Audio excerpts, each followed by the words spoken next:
يا ذاكر الأصحاب كن متأدبا واعرف عظيم منازل الأصحاب. هم صفوة رفعوا بصحبة أحمد وبذاك قد خصوا من الوهاب. يا ذاكر الأصحاب كن متأدبا واعرف عظيم منازل الأصحاب. هم صفوة رفعوا بصحبة أحمد وبذاك قد خصوا من الوهاب. هم ناصروا المختار في تبليغه فجزاهم الرحمن خير ثواب. ما بال أهل الغي طال لسانهم وتجرؤوا ورموهم بسباب.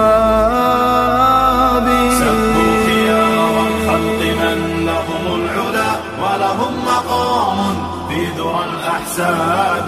من قبل صرح أعوج عن حقده في سب شيخ متق أواب.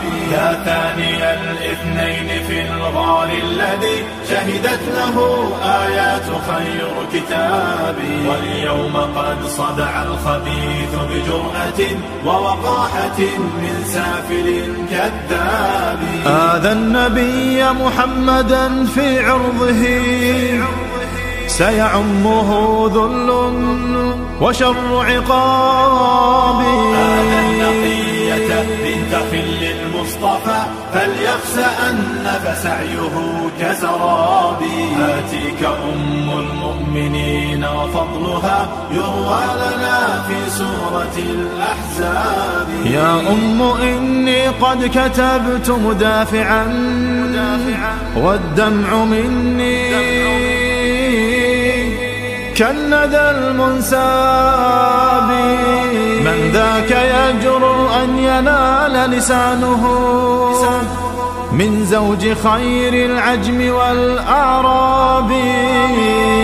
يا من زعمتم حب آل نبيكم أخلت جماجمكم من الألباب. تمشون في درب الضلال معتب قد أخفيت عثراته بضباب. يا ذاكر الأصحاب كن متأدبا.